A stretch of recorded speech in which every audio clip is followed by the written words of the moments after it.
Aujourd'hui, j'avais pensé à faire un petit atelier sur l'émotion. Comment représenter l'émotion, une émotion en image. Le thème que j'avais en tête, enfin, le thème que qu'on avait proposé la dernière fois sur Instagram, c'était la mélancolie. Du coup, je voulais voir en fait, bah tiens, comment on pourrait représenter la mélancolie, comment l'expliquer, tout ça et tout, la mettre en image.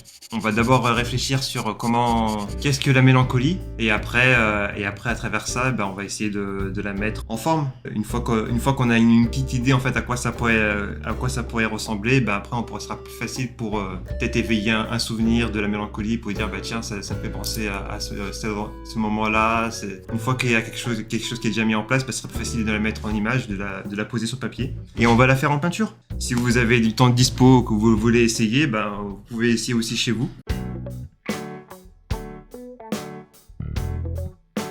J'ai envie de prendre un peu des couleurs, les couleurs qui me font penser un peu à ce sentiment-là. Parce que vraiment, le but, c'est pas de forcément penser à une image, à quelque chose de concret, mais plus quelque chose, plus une sensation, voilà, vraiment sur le côté émotion. Donc je vais mettre un peu de bleu. Il y a un petit côté souvenir, en fait, dans le bleu. Un petit soupçon de nostalgie dans le bleu. Je vais mettre une sorte de, c'est pas vraiment du rouge, mais pour le côté un peu passionnel en fait de ce souvenir-là.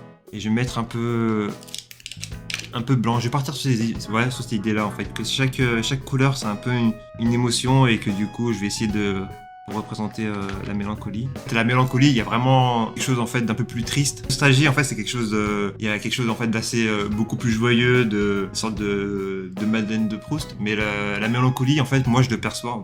Après je peux me tromper, mais je le vois ça comme quelque chose en fait un peu un doux souvenir, mais plus triste. Un peu plus sombre, finalement en fait quelque chose qu'on regrette un peu d'un passé. Et d'ailleurs voir si je peux mettre une couleur qui peut représenter ce regret là. J'ai envie de mettre un peu un vert, je vais mélanger en fait un peu le vert avec d'autres couleurs, mais quelque chose un peu plus sombre. Voilà, je commence à avoir ma petite palette, et je vais me lancer. Pour commencer, quand on a un peu de doute sur comment se lancer, parce que des fois voilà, la réflexion c'est quelque chose d'un peu plus facile, on est posé, on commence à penser en fait bah tiens, à quoi ça ressemble la mélancolie, tout ça. Mais pour la mise en pratique, ce que j'invite à faire, c'est d'y aller même sans avoir aucune idée. Le mouvement appelle le mouvement. C'est un peu comme si on veut se mettre à courir, c'est plus facile de courir si on est déjà en train de marcher que si on est totalement à l'arrêt, en fait assis sans bouger, quoi. Parce ça demande de se lever, ça demande de mettre un effort supplémentaire, alors que si on est déjà en fait en train de marcher à l'extérieur, et ben c'est plus facile de se lancer. Et ben c'est un peu la même chose. Donc voilà, il y a le mouvement appelle le mouvement. Donc j'invite en fait même à travailler au vide.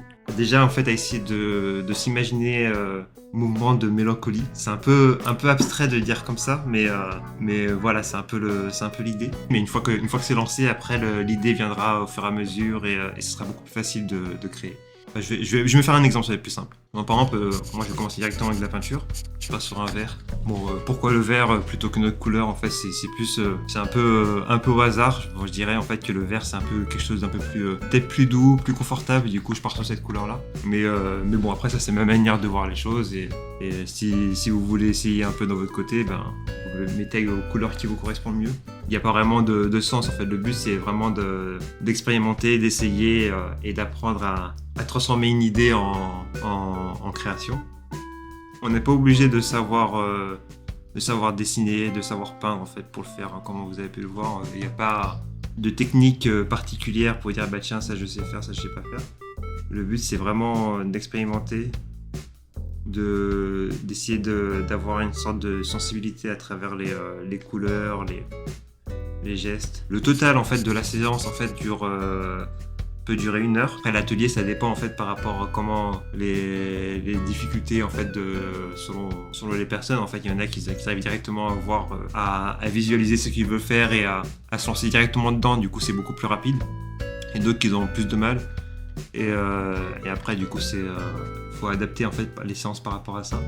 Mais du coup ce que j'aime bien faire, c'est partir en fait sur une idée en fait d'abord de peut-être d'une demi-heure de création, et après une fois que la création on va dire voilà, si la personne en fait elle a vraiment beaucoup de facilité, bah, du coup, cette demi-heure sera rentabilisée. Enfin, il va peindre en fait pendant une bonne demi-heure et après pour les une demi-heure suivante en fait, et ben la personne en fait va pouvoir expliquer en fait ce qu'il a voulu dire, passer plus de temps sur l'élaboration. Et par contre, pour une personne qui a qui a plus de difficultés pour se lancer, bah, une demi-heure ça laisse comment dire, ça laisse un peu le temps en fait d'apprendre à se lancer, et s'il y a besoin de dépasser un petit peu après, et ben on peut dépasser, on peut faire, on a de la marge en fait pour pouvoir dépasser, pour pouvoir exprimer vraiment ce qu'il a envie de dire.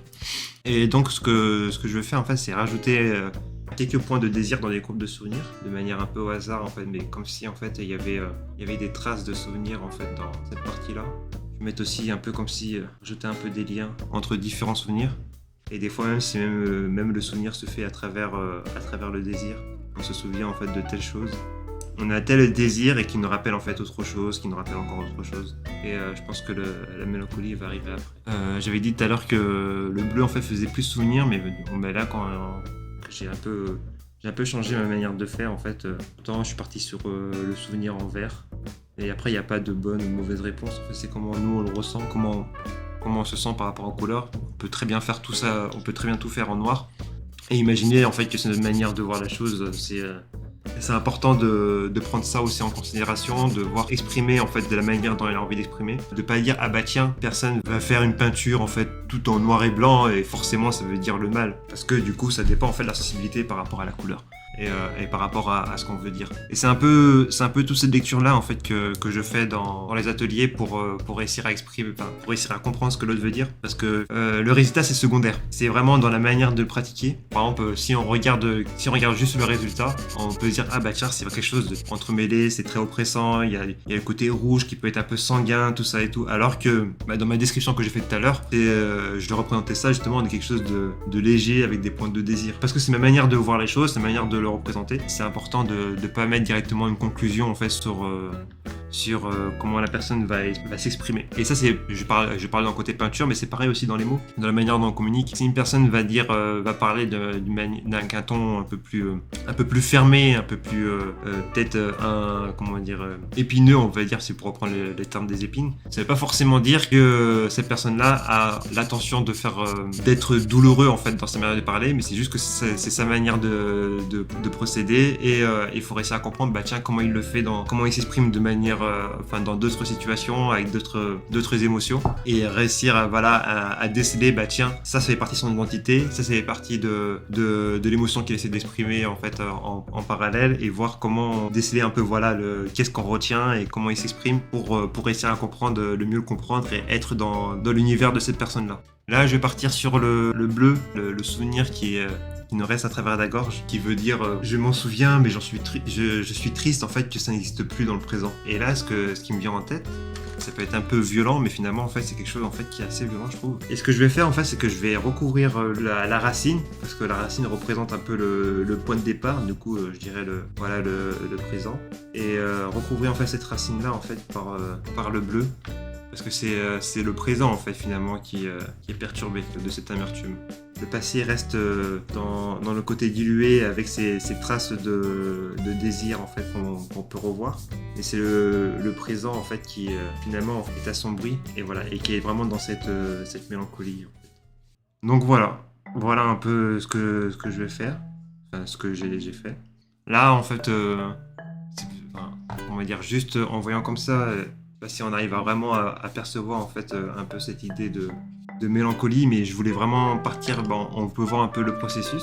Il y a d'abord le tracé du vert qui représente le présent. On a une base d'aujourd'hui en fait qui nous ramène sur les souvenirs un peu du passé, ces souvenirs un peu atténués qui ramènent vers quelque chose de beaucoup plus doux, quelque chose en fait de beaucoup plus diffus, je veux dire.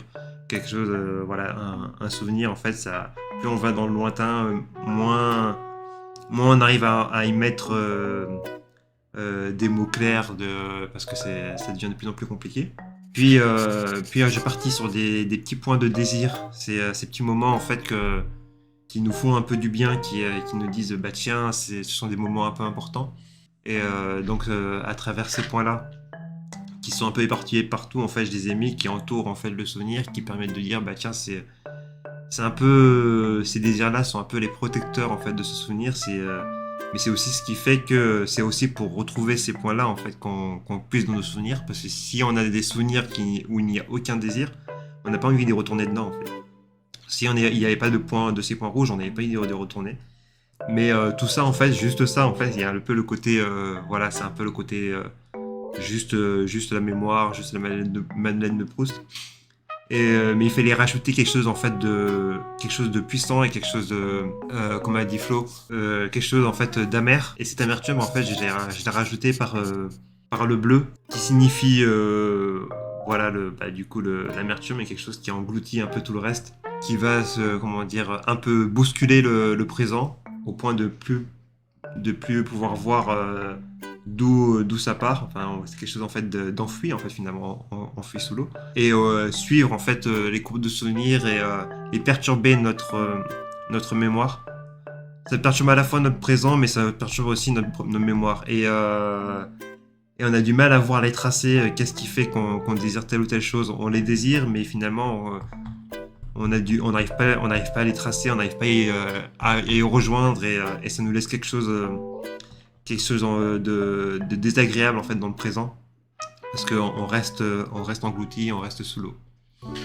Donc voilà, je pense qu'en vrai, dans ce sens-là, en fait, ça passe un peu mieux. Ça reste quelque chose de mouvant. Le souvenir, pour moi, c'est quelque chose, en fait, ça bouge constamment. Aujourd'hui, ce qu'on vit maintenant, en fait, demain sera un souvenir. Et ce qu'on vivra demain, en fait, sera un souvenir aussi, en fait. Et donc, voilà, il y a un peu comme le phénomène un peu de vague, il y a des va-et-vient, il y a quelque chose, voilà, faut que ce soit mouvant, faut qu'il y ait comme un sentiment un peu de danse, en fait, quelque chose qui n'est pas statique. C'est pas quelque chose qui est enfermé dans un cadre, c'est quelque chose qui bouge, qui pourrait même dépasser la feuille. Et donc voilà. Donc voilà comment j'ai représenté ma mélancolie.